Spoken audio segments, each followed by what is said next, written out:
In the last year or two, as an industry, as producers, we've learned an awful lot about it.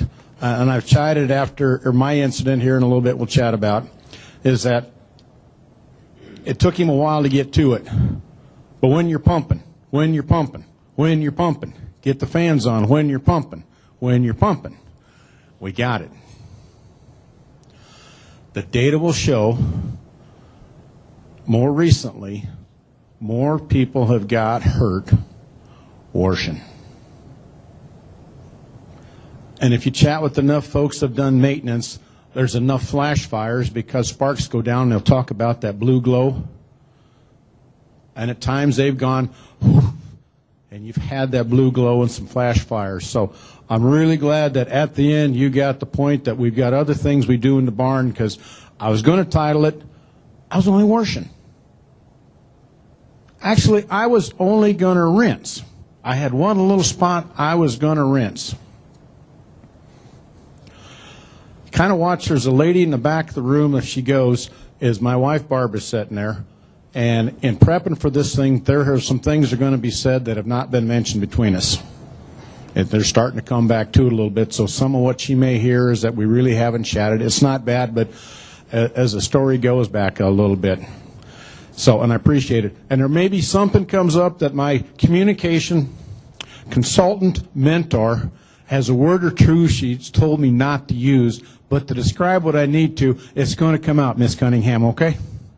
My apologies for it back in there, but she said, you can't use that word, so. The backup is about 3 years ago, we knew we had foaming going on in the barns, and the Iowa Pork Producers Association had a conversation, and we invested about $3 million over 3 years to get a consortium of researchers to get the problem fixed. I've had a neighbor that had a couple issues with the barn, so it wasn't like what happened to me got the whole thing started. The afternoon we called for meeting, I think, Steve, you was out there and made a presentation that day. And you can probably say part of what I said before I called the vote. And the gist of it was, somebody is going to get hurt. We have got to fix it. So that's why we're cranking on these folks. It's come back up, and we're learning more as we go along, and some of the SEDs we're preventing. We're doing a really good job when we're pumping. We're still losing some pigs, but I haven't heard of the folks getting hurt, but we're still having issues, but it's the people that catches the most back in there. So at times to get through it, I use a little bit humor so I don't get too serious and really get down cranking on you. Folks, pay attention. I got to be a little light. I think you'll get the dress, because afterwards it's that I'm going to step out, basically, all of you here, because you've got a barn doing something, right? And if not, you've got somebody that has back in there, and there's a point that all of a sudden, have you got a concern walking in some barns now? And a couple barns. So we're going to try to bring up some things of other points besides pumping. I'm glad, Dan, you brought that back out, is that you're transferring manure from one shallow pitted barn to a deep shallow pitted barn. Get the damn fan kicked up in that barn. That's not the word. Kick it up. You don't know when it goes back in there. I'm glad this lady following me back in there is going to be an asset to our industry on some things. I was just washing. I'm just going to rinse. Not a problem.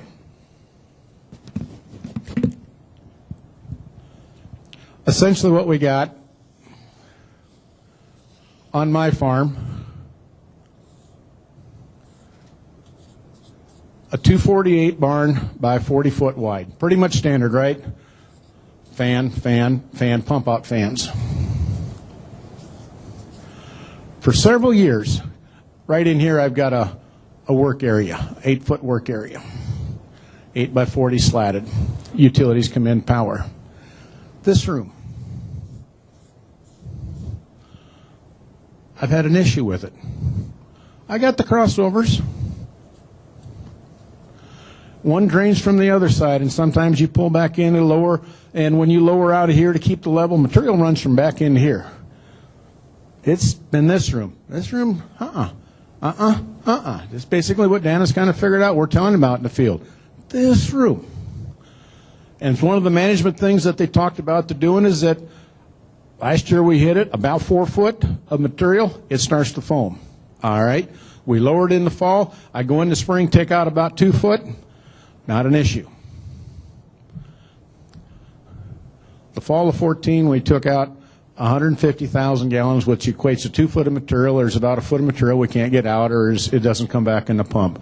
I'd lowered it down in the spring, but there was a level, but it wasn't way up high like he shows the pictures. The pictures of foaming in the pit it's coming through the slats, right?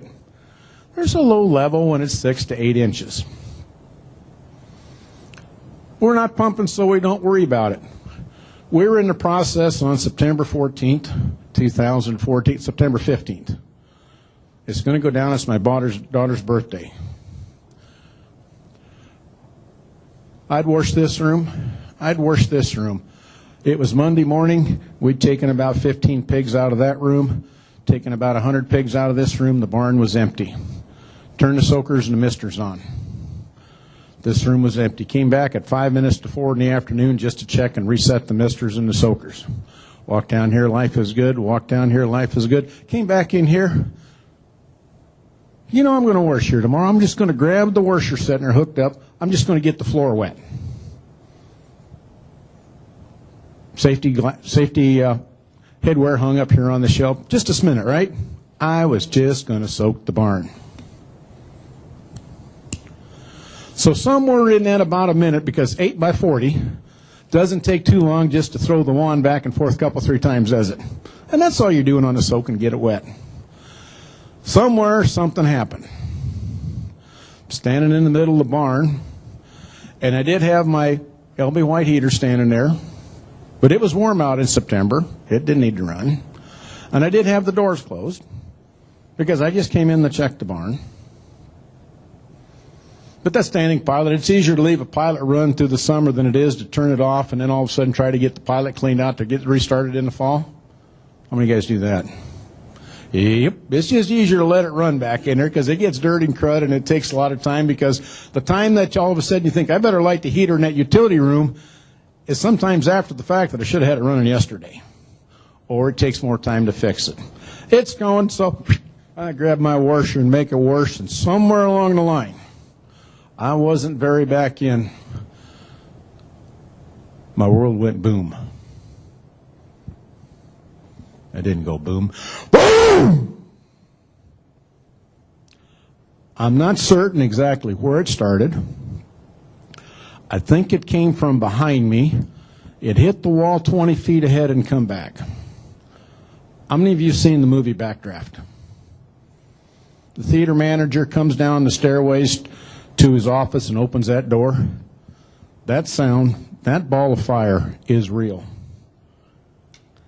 Without thinking, I was leaned back in my recliner after the fact, and when that thing came, I was up out of the recliner and I never put that footrest down.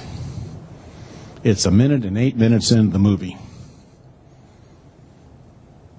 That sound, Hollywood got that right. In that instance, when it rolled back, and I still got the washer in my hand, you can kind of feel it, and I'm not certain how I stood. Some of those things are still kind of unclear and kind of unfuzzy. But I was just rinsing the barn, right? I was just rinsing, nothing going to happen. I do see that wall of fire blade hitting the wall and coming back. And then it was kind of quiet in the room. And there was a loud explosion that the neighbor heard it. And he said it was loud. No, I didn't get knocked down. But when you it clears, you get your senses, you look around, okay, there's a few flames. And a little bit we're going to talk about is that the situation, but also you're doing your SOPs. What happens if you do have an emergency? I'm just going to mention some of the details, and it wasn't planned, but maybe you think about when that happens. I got the washer in my hand. Over in the corner of the wall is my fire extinguisher. I'm looking what I'm standing inside, and I thought I had a better shot with my pressure washer wand with water coming out the end and stepping over and getting that fire extinguisher. And in retrospect, Dr. Harmon, knowing what we've just about talked now, Leon should have slayed his pressure washer wand and got the fire extinguisher. But not knowing when, what has stayed up is that I hit some of those flames with the wand and knocked the wire down, and I hit the corner. Looked around. I did not see any flames in that room. Now, in all fairness, when I said I looked around,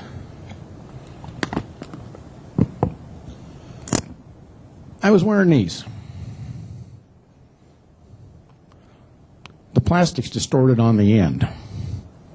I wasn't seeing pretty good. You're looking over the top like this.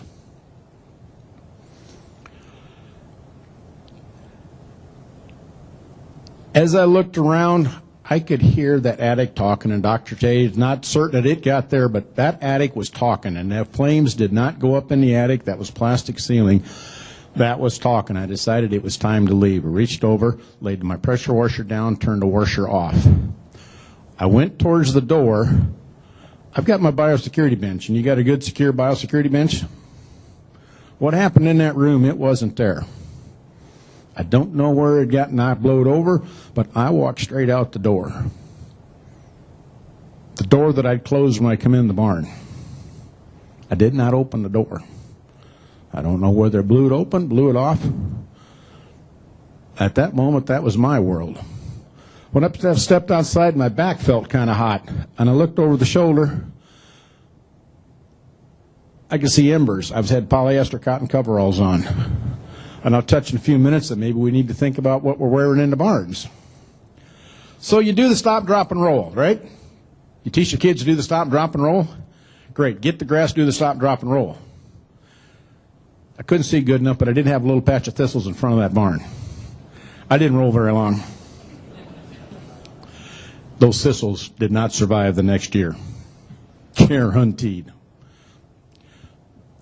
At that point, you kind of look at yourself and examine what happened.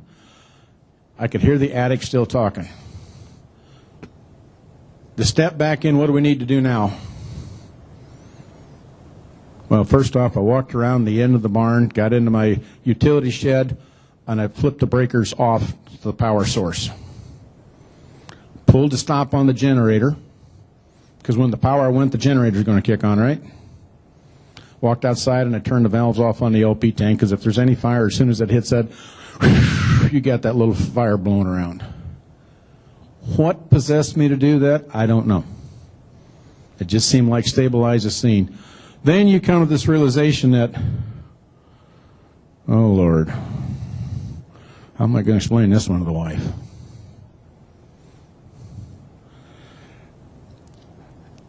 Nice thing about having it, you get your cell phone, you go ahead and you make that call.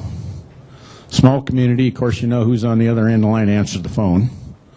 Well, you got to kind of half simmer them down a little bit, and you get rescue people on the way. And I suppose we better go ahead and call the family members to hit going. One step happened in that before the services got there. Two people were working at my home site, came up. And, of course, what can we do? Well, there's nothing they can do back in there at that stage. But I said, guys, what you can do, grab a pipe wrench. I want you to go over by my well, unscrew the two caps, take that long rod, and I want you to turn those two street valves. I want you to turn those off. Huh? I said, walk over, take the two caps off, you turn those two street rods, you turn it to the right, shut the water off, put the rod back up, and cap it. Okay. And from that point then, the rescue folks come in and they're taking over the scene. And somewhere along the line, when the wife shows back up in there, well, there's not much she can do at that time, and we've got wonderful, wonderful fire rescue. And of course, there's not much I can do with the barn. Is that, hey, it's pretty well done deal. It's going through back in there. And how the gas is what we had upstairs, Jay. We've conversed on that, and there's not enough beer for that conversation, but it was catching on fire. So, after a little ride to the emergency room, and when your folks ask for a new ambulance, give them some money for a new ambulance and new shocks on those buses. They do the best they can, but they need some time to get you stabilized, but they want to get you to a spot where they can stabilize you. And it just takes time. You can feel that ride. A nice ride into Iowa City with some really nice folks for a 10-day stay for me. Now, in the meantime, to keep things in perspective, you got to still control things, right? Well, when I got in, my cell phone was about dead. Fortunately, somebody had a charger, and when the family all arrived, My phone's on the charger back in there, and we're commencing doing the thing, because there's things you still got to do that if you're up in a position to go ahead and get things stabilized. Because you're washing, because you got pigs coming, so you ought to probably tell who's coming, that the barn's not going to be ready when they get there. And there's some folks that need to notify, that need to hear from in there. And you're looking down and trying to figure, wow, this isn't good. What's going to happen next back in there? But at that stage, what can you do about it? The folks at the university, you don't quibble. That's where you're going. They take care of you. You come back, is that they were calling 20 to 30% of second and third degree burns. Keep in mind is that whatever percent of third degree burns and they graft, they're going to take about, if that was 30% of third degree burns and they graft, they're going to need about 30, 35, 40% of material to put on that area. If it's coming from your body, ooh, you got a whole lot more of your body has got a world of hurt. And for a while, the burn isn't the problem. It's where they took the graft from. That hurts. But it's one, as you think about it, in the safety.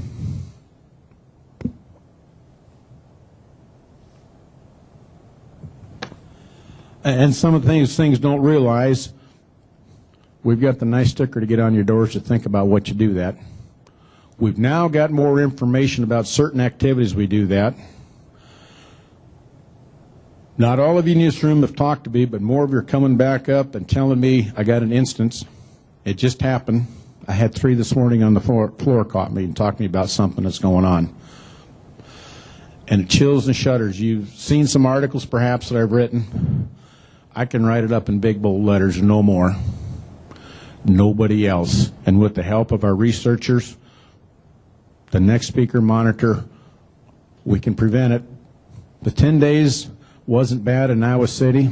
The 3rd day, Barb wasn't there. But when you're laying in bed and your arms are bandaged up, you're kind of commencing, will I go back? The 3rd morning I said, well, Doc, I says, so when do I get back to my farming thing? She looks and she goes, I kind of wondered when you was going to get around to that question. And she said,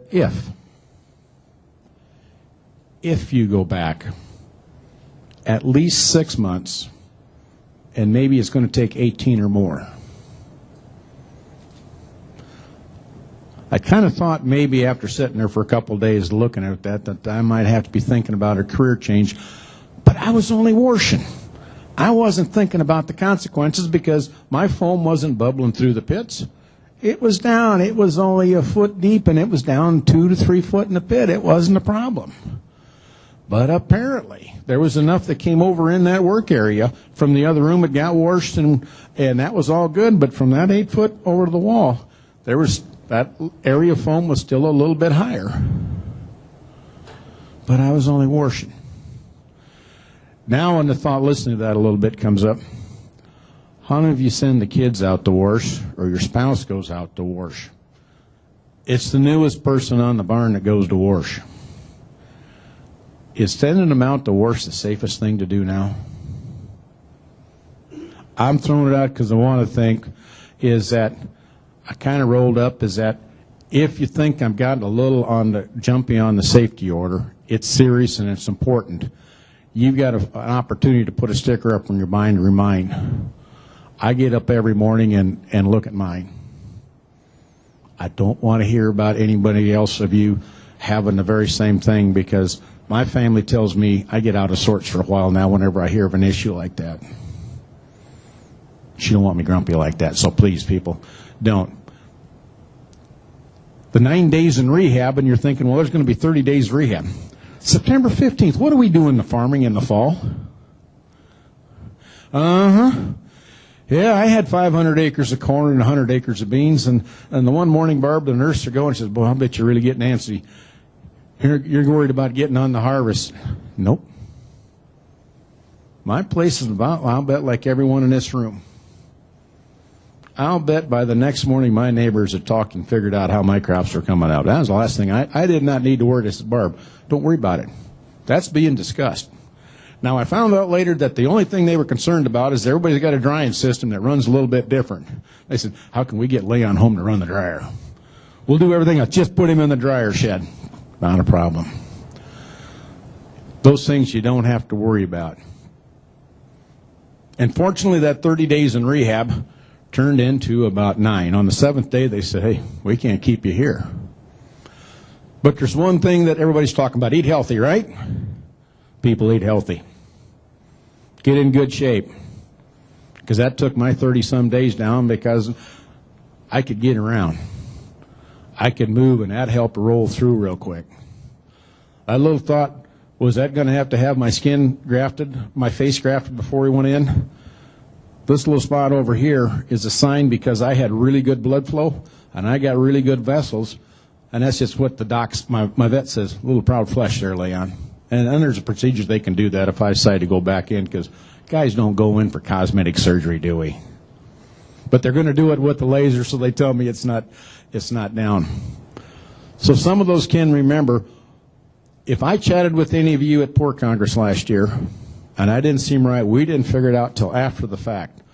Everybody was fixing everything outside, right? You could see. And it's my arms. My back was involved. And with the face and the hair. And it's painful. And they do a nice job to scrape. Is that the one morning Barb goes, that must hurt. I said, what makes you think it hurts? I've never heard you suck air like that before. But it turned out it was worth it. I don't want any of you to have to go up there. The ladies up there are nice, but they are painful. Modesty, folks, it's one thing that everybody wants to blush up a little bit. They wheel you up on this stainless steel cart for your bath. And I'm not certain what the ladies get, but guys, we get just a little bitty white washcloth to wear. Doc comes in, throws open the curtain, and she's got her team of 13, 14 people, and all you got on is your little white washcloth. I don't care anymore. Don't care. You just get over. Make it a little humor. I don't want to see you have to go do that. If you want to do it, fine, but I don't want to have to be there to do it. The 30 days in rehab came down to 9. 7 days said, we can't keep you. Now, you want to get back to the barn and do your chores, right? If you got a lot of pens, can you open the gate to every pen to walk in to check the pigs? Is that how you guys check barns? Over the gates, right? My first morning back, I got my foot off the ground an inch. About 34, 38 inches. In reality, I could be longer in here getting back to walking my barns because I can't walk through and open every gate to go through the barn. You know how long that would take?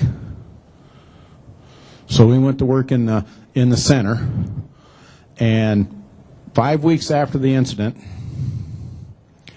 I was back in for a checkup, and she goes, Doc, when can I get back to my normal routine? Oh, as you feel able and comfortable. All right, thank you. You know what we did the next morning? I loaded 3 semi-loads of feeder pigs and a market load of semi-market load of market hogs. Barb says, you kind of took that a little bit further. No problem. Monday morning, what did we do? 2 semi-loads of market hogs and 2 loads of feeder pigs. I did learn to get that foot up a little higher because after a while climbing the gates when you're rolling, you step out of the way when they're bringing the next group down. That leg gets sore if you don't get it high enough. So recovery is, we've got instances, people, that I know of that they've healed. They're not back, but they're not back in our industry. Oh, the other one I started is that if I didn't recognize you, we treated everything on the outside. We didn't realize back in there, but about the second day of Pork Congress, I didn't say anything to Barb, but I was struggling. I wasn't recognizing people. I should know a lot of you in the room. Last year, who is that? I didn't know. Now, it would make sense, a little bit of concussion, but all of a sudden, if I had that much swelling outside, what happened inside? I touched PVC, water lines, and water pipes, 140 degrees Celsius if you Google it. Your hair burst into flame at 451 degrees Fahrenheit. Ladies, your curling irons, 250, 275 to 325 to style your hair. My hair didn't burst into flames, we're just estimating somewhere as matted and partially melted as it was 400 degrees Fahrenheit. Somewhere after 140 degrees, your skin starts to take a beating. Your polyester coveralls, somewhere around 275, 280 degrees, they start to melt. The back of my coveralls melted. I'd put the burn on my skin. The cotton shirt I was wearing was fine, but that heat held it back in, and that skin was an issue. What's hard to figure out is that as I was standing, the back half of my shoulder blades, the coveralls were melted. The front was fine. And I think when it came back, is all of a sudden my face and my ears and my head and my glasses. You start thinking about your safety and biosecurity. Tyvek coveralls, somewhere around 275 degrees melt.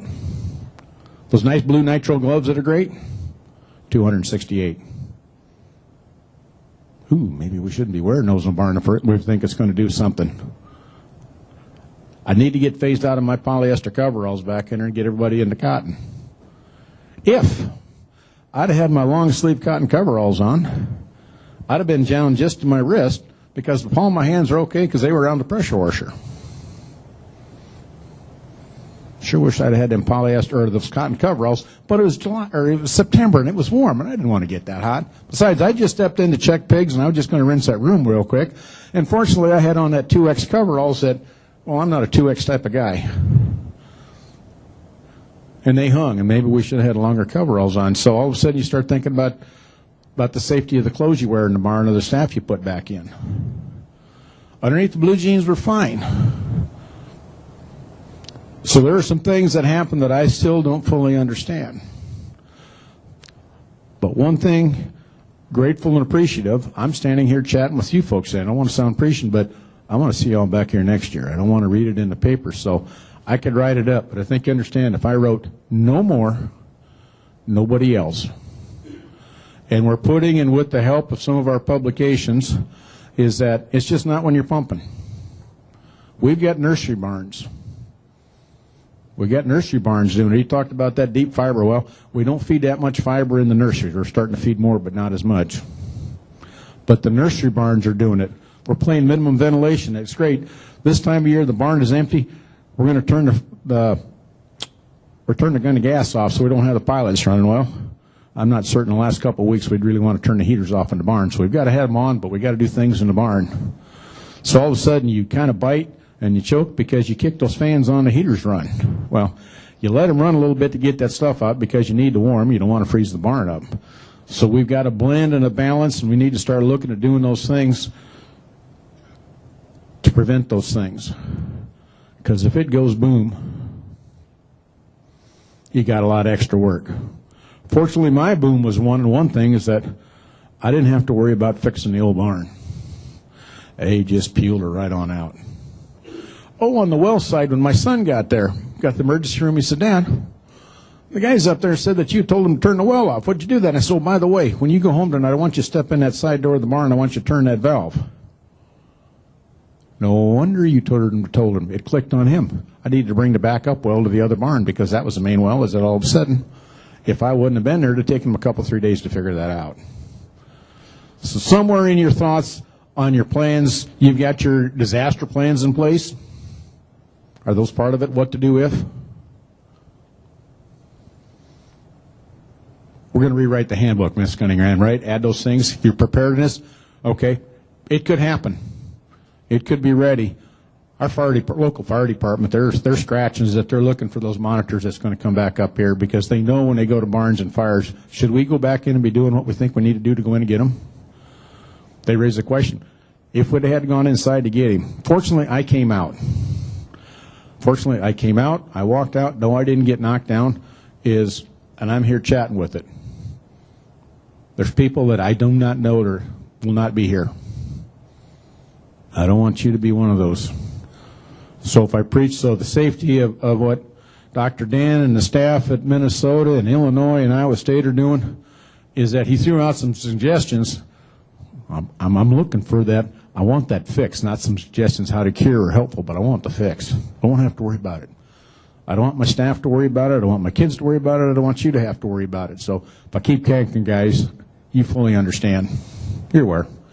And it's frustrating to them too, I know it. One thing they didn't talk about, you know what really kind of maybe slowed my barn down? Because over the winter, the barn was uncovered and the top of the pit froze. You suppose that's the solution we ought to look at is go ahead and get some dry ice and fill that pit up and freeze that crap? That's almost pun intended. I didn't even think about that one. We'll freeze those nutrients. So it's serious, and most of you, and you're in here, and I appreciate it. And tell your friends that on the podcast, pick up those yellow things, stick them on every door walking in, so you got people. Is that once you have it, you start looking downstairs. But people, when you're walking your barns, you're checking your pigs. That should be part of your routine to look downstairs every day. You start checking when all of a sudden you're worried about the barns getting too full and you're afraid it's going to run over, right? Start looking down, knowing what's happening down there every day. Clear water, all of a sudden, that solid pit with flies. God, right now I'd love to have that solid colored pit with flies. My neighbor grumbles about having a fly problem. God, give me the fly problem. But you got a solution, right, too. Or we've got some vendors have got solutions for that. And people, that's a challenge. Some of you tried products and you got a favorite that it works, and the person next to you, it doesn't work back in there. And this is what we need, real solutions. So we'll keep after the guys ask them nicely, but keep on there where they need to keep on to it. So, but we came through, we survived, the barn's back up, I'm doing pigs. There's still one question that I can't answer for you.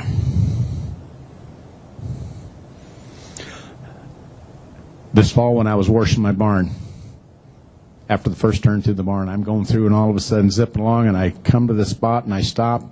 The hair in my neck went back up. I was standing in the spot. September 15th, 2014. My spines just started tingling again. And I kept on. But it's a constant reminder, I do not know that a barn gets to foaming really good. And you don't like good foam in the barn, but they're going to do it. Can I walk in that barn? Now, I'm the type of person, I think most of you, if I can't walk in and do it, I can't ask anybody else to do it. That's the ponder. So, and these guys are aware of that in there, that when it goes, that it rolls through. Questions, or am I way over, Aaron? Yes, probably figured. So I told you back in there. She's very gracious back in there. I'll be around. We do have, I don't know if Tyler's back in there, is that the DNR was out and recorded a segment for your nutrient management plan, or for your nutrient certification. I was told that they really should have played that. If you'd like to sit back and see a little bit more, it's different than what you heard. If we have it here, we're going to put it up on the sticker. Maybe you've got it. It's going to go back up to play a little bit. It'll reinforce a little bit some of the things, and I think there's more things I talk about on there that you can do to protect your barn. But it is an option. I'll be around afterwards to chat with.